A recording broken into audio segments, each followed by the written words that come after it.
What if I told you there's a tried and true story formula to writing juicy, unforgettable enemies to lovers romance? A formula that all your favorite enemies to lovers romances have already followed with tremendous success. I've spent the past years analyzing all my favorite enemies to lovers romances to create a linear timeline of this relationship progression. And I've turned it into a repeatable formula, a story structure template that you can use again and again for every enemies to lovers story you write. And that's what I'm sharing with you in this live training. We're going to break down each story beat of this formula and look at how it can apply to your characters. Plus, we'll look at powerful ways to bring your characters together through conflict and bring them on this emotional progression from enemies to lovers in a realistic way that feels earned. Because let's be real, nobody likes an enemies to lovers romance where they don't actually get to be enemies first. What's the point? If you're new here, my name's Abby and I help writers make their stories matter and make their author dreams come true. And if that's something you're on a mission to do, you're going to want to hit subscribe and be a part of this community. I post writing videos every single Wednesday, and today we're doing something a little special and diving into a live training, diving super deep into enemies to lovers romance. Okay, so let's dive right into it. Here is the story structure that I've built. And if it looks a bit overwhelming right away, don't worry. We're going to break it down one step at a time and look at each story beat in depth. But basically, it's a linear timeline of your story. So you can think of this as like your story's arc, okay? But it's not just the plot. It's your characters' relationships and development with each other, with the romance. Every single beat feels earned. That is our goal here. We want every single turning point for these characters to feel believable and realistic, and most of all, emotional. We want it to feel rooted in the emotional journeys of these characters. So let's dive into this story structure and look at it beat by beat and break it down and explore each section with story examples. So let's dive right in. Beat 1. The meat hate. Every dysfunctional relationship starts with a bad first impression, of course. So instead of crafting a swoon-worthy meet cute for your characters, you're going to do whatever it takes to make sure your fictional couple gets off on the wrong foot. Very important. Of course, Anne of Green Gables is a perfect example of this. Okay, so first things first, establish a clear reason for the hate. If your fictional couple is going to start the story hating each other, we need to see the clear reason why. Okay, first impressions, define a relationship. So how do your characters first meet? Why do they immediately get a bad impression of each other? What is it that triggers the hate? If you don't establish this as quickly and clearly as possible, the hate won't feel earned. Now, if you're thinking, there's no specific reason, they just don't like each other, I encourage you to dig deeper and see if you can pinpoint something specific. What is it? Ask yourself this. What is it about character A that triggers something in character B? They just can't stand them. What is that thing? What is it? Maybe it's not one big thing even. It might just be a bunch of little things that have built up over time. And that's especially helpful when writing two characters who have known each other since childhood. Okay, so maybe the dislike has been boiling up over years, building into the resentment it is today. Also, consider the internal conflicts of the individuals. So remember, these two characters have unique lives of their own, and they're facing different internal conflicts as individuals. And you must develop their personal conflicts first before throwing them into the ring with each other. Okay? So use the characters' fatal flaws and weaknesses as leverage to create those negative emotions when they first meet and clash. So it's not just about the other person, right? It's about this character's own personal insecurities, their own weaknesses, and maybe there's something about the other character that forces this character, the point of view character, to confront those things they don't like about themselves. Maybe the character B brings out the worst in character A, and the worst is really just their internal conflict that they want to brush under the rug and ignore. Okay, let's look at some story examples of the meat hate. And I want you guys to tell me your favorite story examples too. So type in the chat right now and tell me your favorite example that comes to mind of a perfect meat hate. One of my favorites that immediately comes to mind is North and South.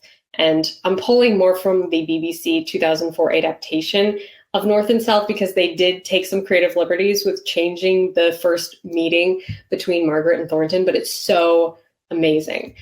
So when Margaret, the main character, first meets Mr. Thornton, who ends up being a love interest, he's the powerful owner of a cotton mill.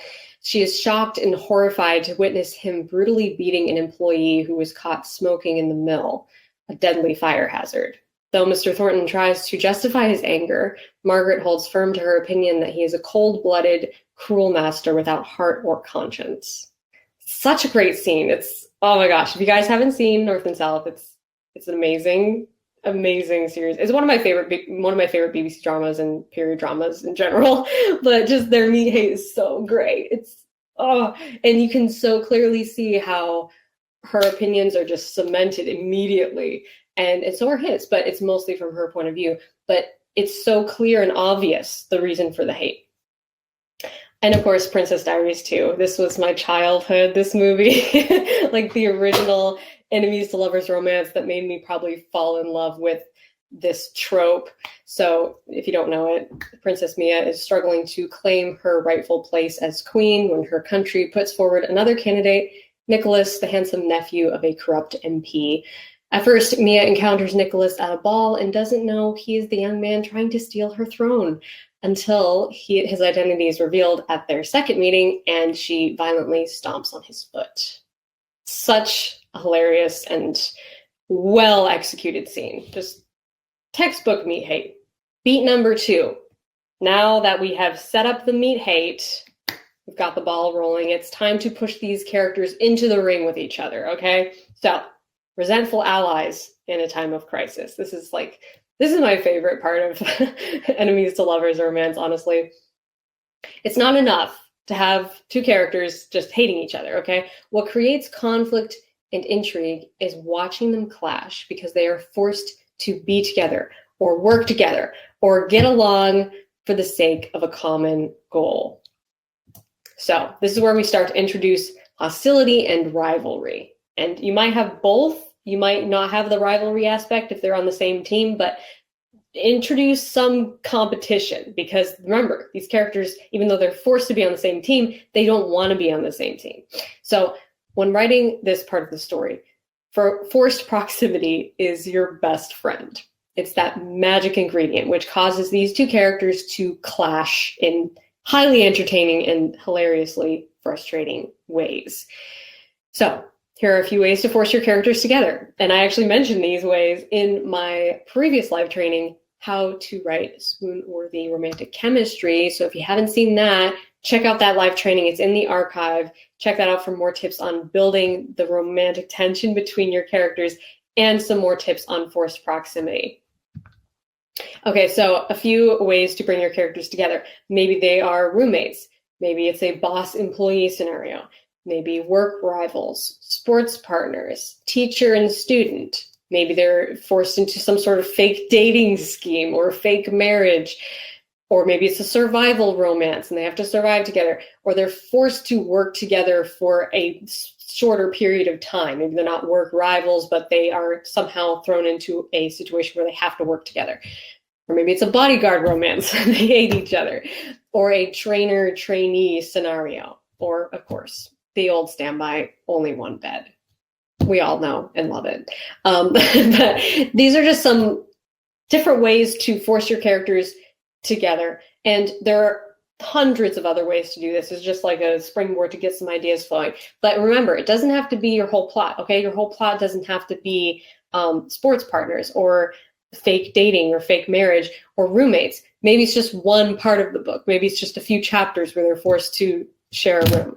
Okay, so you can play with these different prompts and use what suits your story. Don't feel like you have to change your story to fit any of these, but you can use these to fit within your story.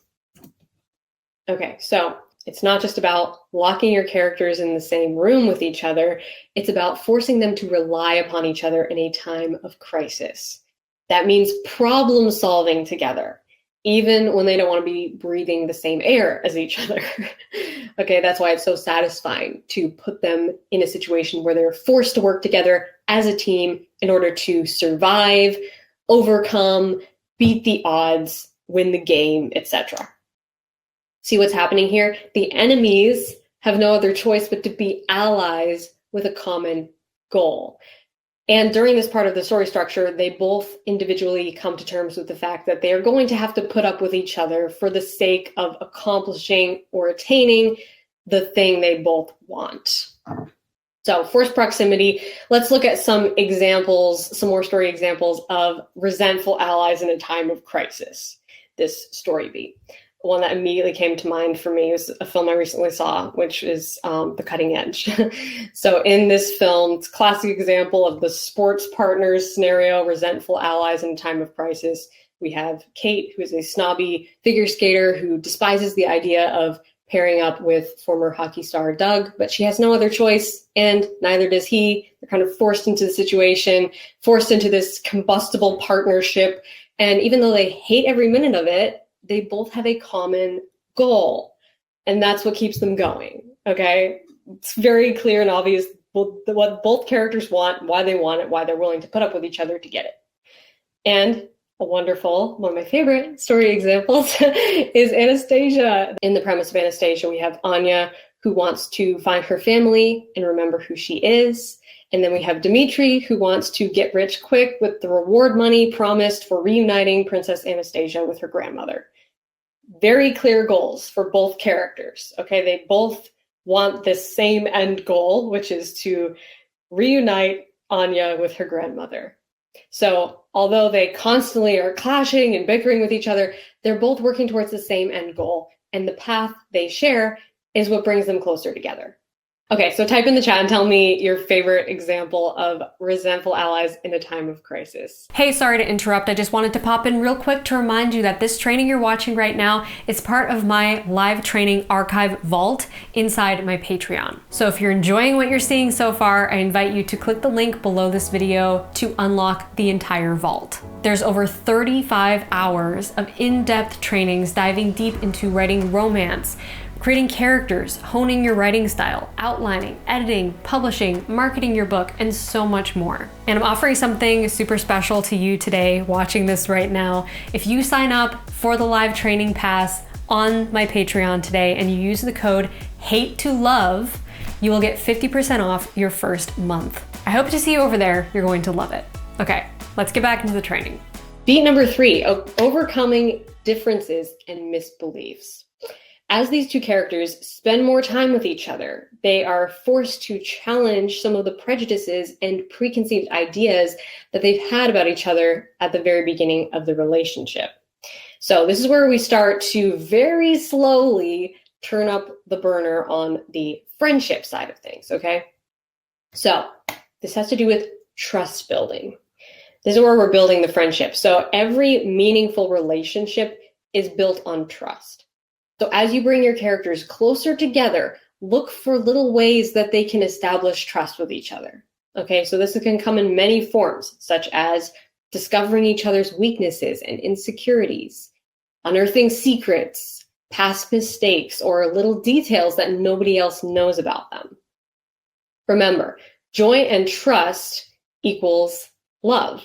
It's important for your characters to share some positive moments with each other, even if they're still bickering and competing. Okay, it's also important for your characters to open up and be vulnerable with each other, even if they haven't fully come to trust the other person yet. Don't rush into any huge revelations or make your characters let their guard down too quickly. Practice proper pacing and always leave the reader hungry for a little bit more. You want some of those insecurities and those weaknesses to come to the surface, those little things that they can learn about each other, this sharing of secrets, right? But you don't want it to feel like these characters are opening up too quickly or letting their guard down too quickly.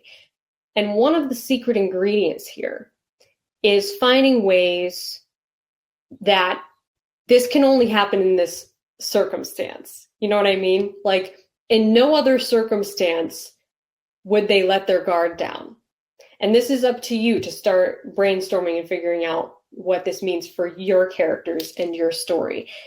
But how can you set the stage and build up a circumstance, a situation where these characters are going to reveal some kind of secret or let their guard down or just be a bit more vulnerable where they wouldn't necessarily in any other circumstance? Something to think about. Okay, some more questions to ask yourself. What are some things my characters get wrong about each other? How do their own flaws and weaknesses cloud their judgment and alter their perspectives? How are they forced to challenge their opinions and misbeliefs about each other? What breaks through the barrier and forces these characters to reveal some of their deeper struggles? All great questions to ask yourself. And as you're asking yourself these questions, you might get some ideas of how these answers are going to be revealed throughout your story. Let's look at some more story examples of this particular story beat, the trust building.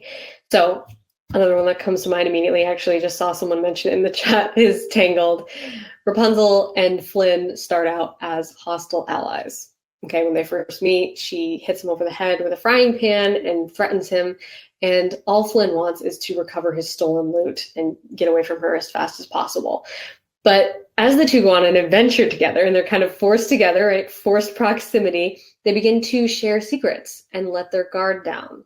There's this particular moment that I'm thinking of, that the campfire scene, obviously, and actually the moment right before that where they're like stuck in the cave and they have to escape and help each other escape and rely upon each other in a moment of crisis, where Rapunzel reveals the truth about her magical hair and Flynn tells her that his real name is Eugene. So they both kind of like let their guard down and reveal something about themselves to the other person that nobody else knows, okay? And it couldn't happen in any other circumstance.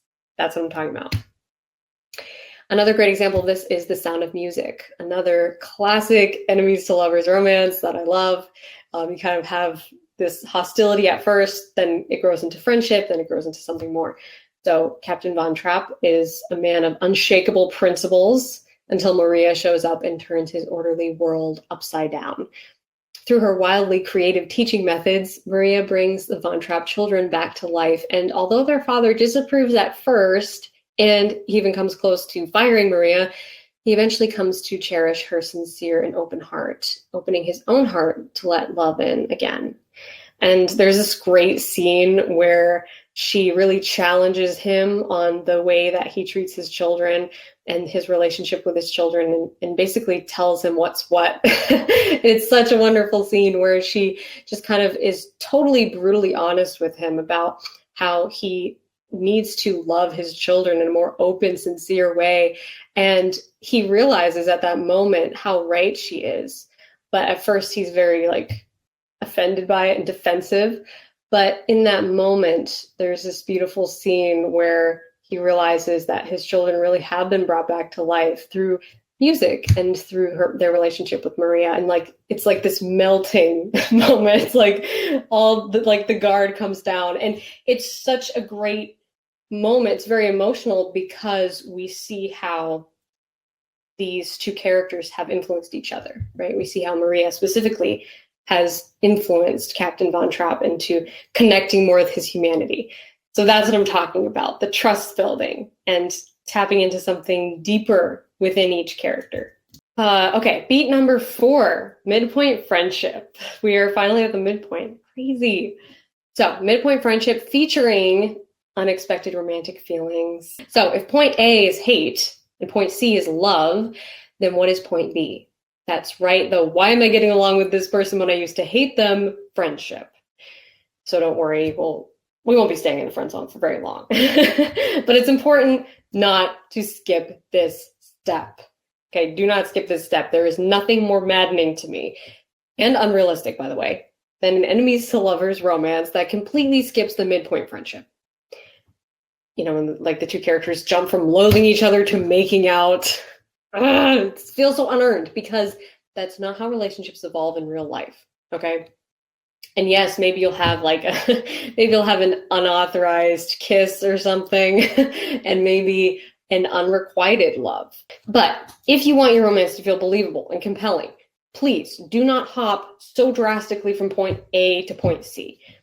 Go for slow burn. It's worth it. It's worth the wait. I promise. Slow burn is always going to feel more realistic and true to life because it's how people really process emotions, how we really let go of misbeliefs. And yes, unexpected feelings can be a delicious ingredient to sprinkle in for both your characters. But remember, this relationship is a story arc. And like all story arcs, there are lots of little turning points along the way that makes the character development feel realistic.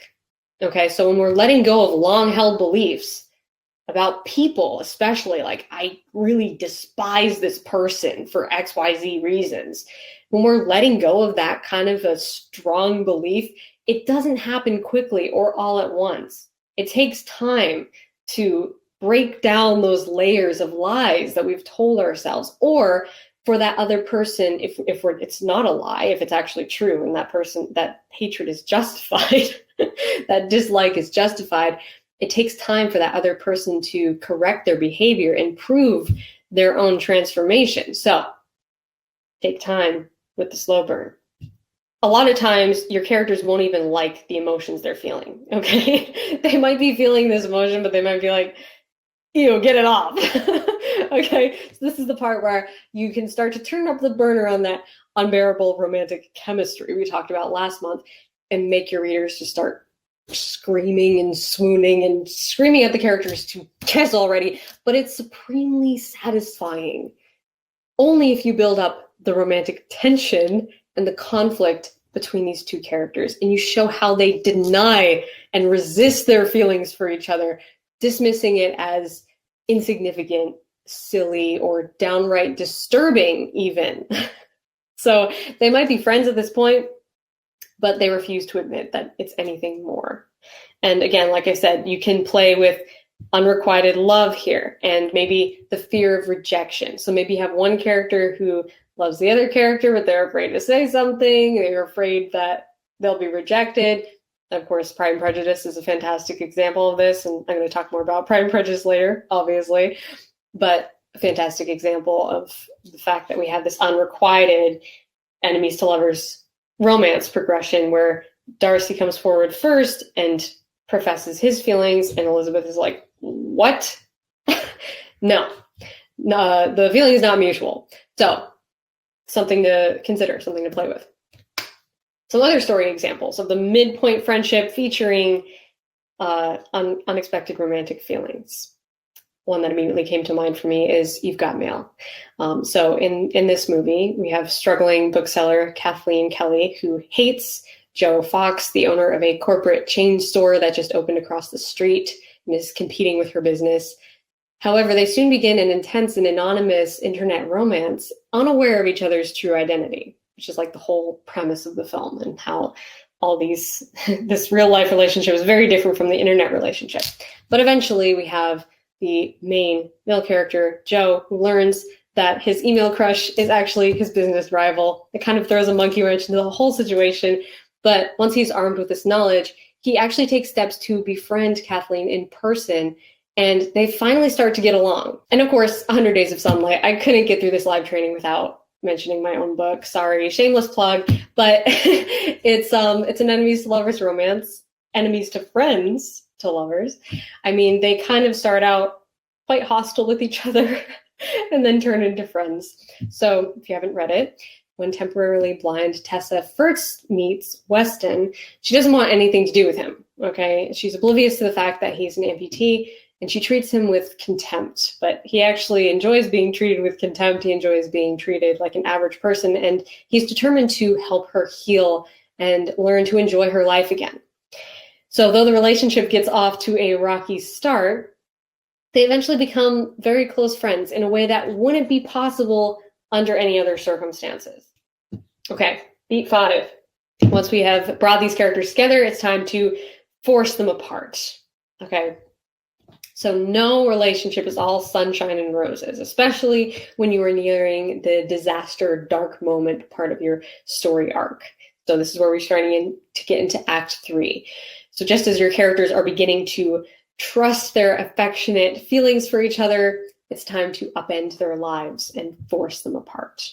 Forcing your characters apart. This is all about keeping the conflict coming, okay? So obstacles and conflicts are what make a relationship interesting and engaging.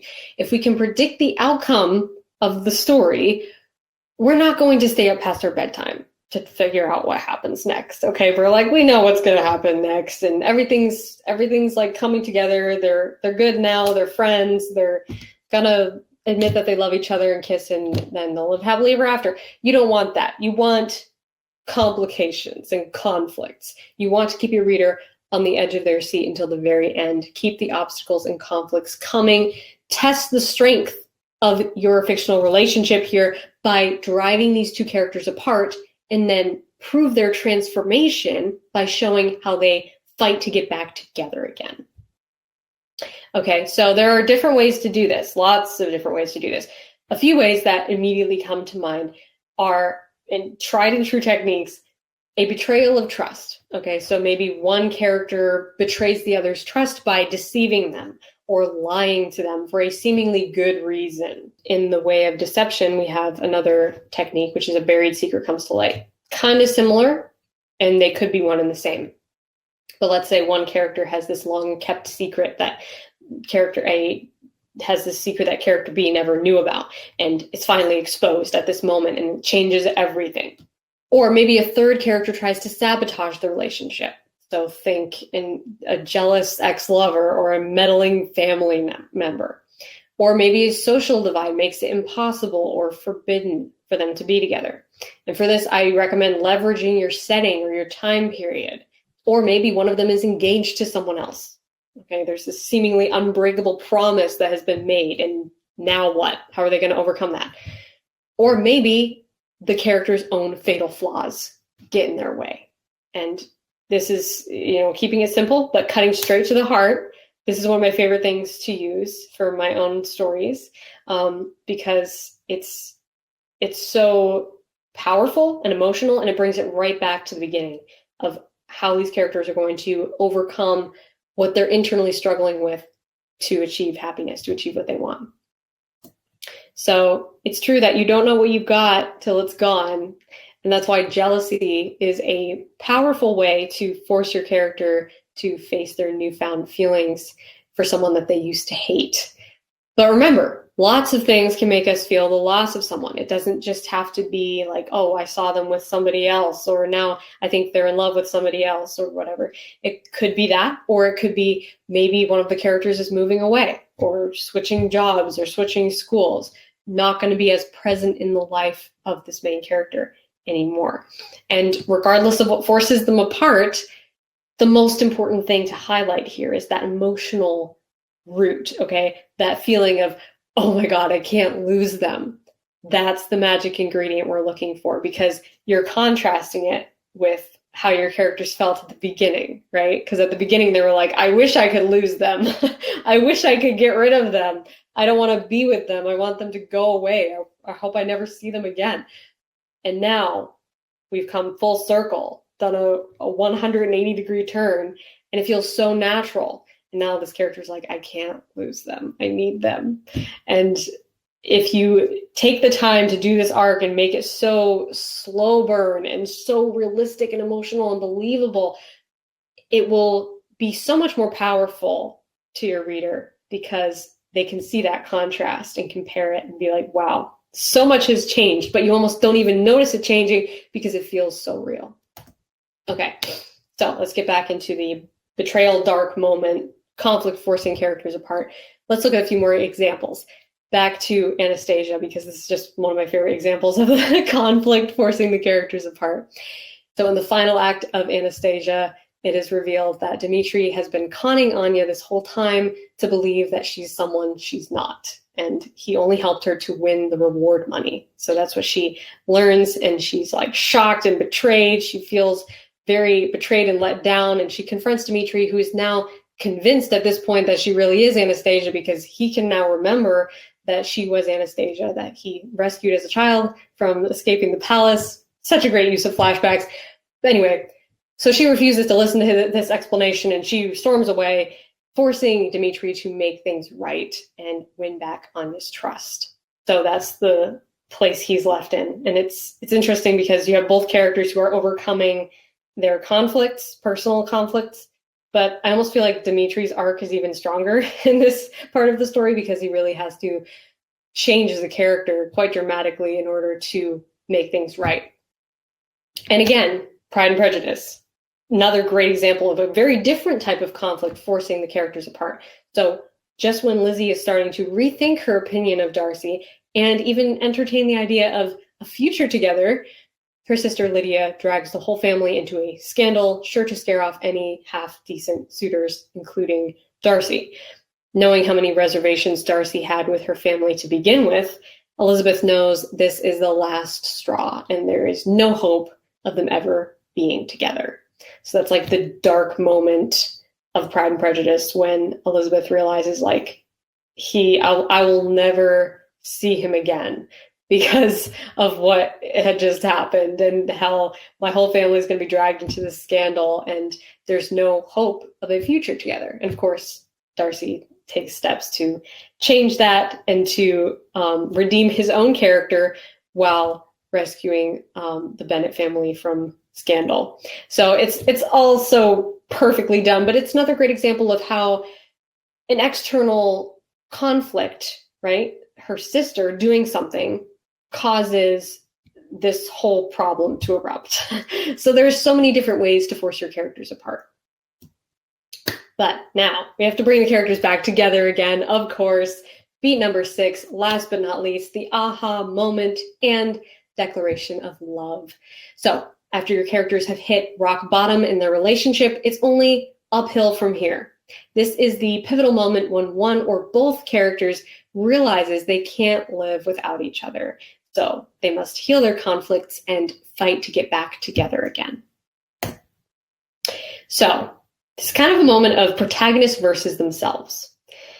And I say that because even though this is a moment where your protagonist is forced to confront their complex feelings for their enemy turned lover, it's also the moment when they're forced to confront their own fatal flaws and come to terms with the fact that their misbelief-based choices have led them to this place. Okay, so they have been the maker of their own destruction, sort of. They've been responsible for the problems in this relationship and how things have gone south. So after having an epiphany of love and realizing that they can't live without this other character, they face another impossible choice: risk losing the person they love or crush their misbelief and overcome their greatest fear in order to find true happiness. So do you see how this is very similar to the 3-act story structure? The flow of disaster, dark moment, aha moment, climactic confrontation, victory. It's basically the same flow, okay? We're just adapting it here to work better within the context of a romance. Okay, and once they've confronted that fear and they've overcome that misbelief, we have the big moment, and no romance would be complete without it. The sweeping, swoon-worthy declaration of love, followed by the kiss scene we've all been waiting for this entire time. And you can make this moment so satisfying by showing how the characters have overcome their conflicts and misbeliefs as individuals. So their declaration of love shouldn't just be about the other person. It shouldn't just be about how they love the other person and the other person has been this great thing in their life, this incredible transformation in their life, but it's transformed them, okay? It's transformed the person that they are, and character A has changed because of character B. So that should all be clear in this moment, this big crescendo climax moment, but also not just through their dialogue or their confession or love declaration. It should be evident through their actions, through the fact that they were even able to come to this place, to arrive at this moment and confront their greatest fear and become a better person on the other side of it. Okay? So Finally, let's look at some last examples of the aha moment and declaration of love. My personal favorites from my favorite enemies to lovers stories. It was so hard to choose because honestly, I could have chosen any of the story examples we talked about today because they all have fantastic aha moment and love declaration moments. But Pride and Prejudice, of course, is the classic number one. At the end of Pride and Prejudice, Darcy proves his transformation by helping save Elizabeth's family from ruin and getting her sister back together with his best friend. Elizabeth sees what a man of integrity Darcy is and realizes how much she loves him. And he declares his unchanged love for her, proposes, and she accepts. It's a beautiful, perfect example of that story arc coming full circle, and it feels so believable. Also in North and South. At the end of North and South, Margaret and Thornton both come to realize how much they care about each other and how much they've changed because of each other. So their beliefs and their opinions have changed so dramatically from the beginning of the story because of their relationship with each other. Margaret now has the power and means to rescue Thornton from financial ruin and rescue the mill, but she doesn't just make this decision out of obligation. She does this because she has fallen in love with him. Such a cute scene. Oh my gosh, you guys, if you haven't seen North and South, I feel like not enough of you have seen North and South. It's the 2004 BBC adaptation, and it is so, so good. Like, I watch it a minimum of 3 times a year. It is so good. Just the acting, the writing, everything about it. Perfect enemies to lovers romance. Okay, so type in the chat and tell me what's your favorite declaration of love moment from a hate to love romance. I want to know. If you enjoyed this live training on writing enemies to lovers romance, you're going to love it inside the archive vault of live trainings. There's over 35 hours of in-depth teachings just like this one. And if you use the code HATE2LOVE when you sign up today, you're going to get 50% off your first month. So head over there, the link is below this video, sign up at the live training pass and start diving deep into these live trainings to level up your writing. I host new live trainings the first Sunday of each month, so there's constantly new content being added to the vault. Hopefully you enjoyed this live training and took lots of notes. Comment below and tell me, what is your favorite enemies to lovers romance? I would love to hear your thoughts. Also, smash that like button if you liked this video. Make sure you're subscribed so you don't miss any more writing videos. I post every single Wednesday, and I would love to have you here in the community. And if you want to take your romance to that next level and you feel like your characters just don't have that sizzling romantic chemistry that you want them to have, I highly recommend checking out this video where I break down 7 super easy and fun ways to give your characters instant chemistry and make your readers fall in love with them and ship them for all enduring time. I think you'll love that video. It's a great next watch companion to this live training. So I'll see you over there. Until next week, my friend, rock on.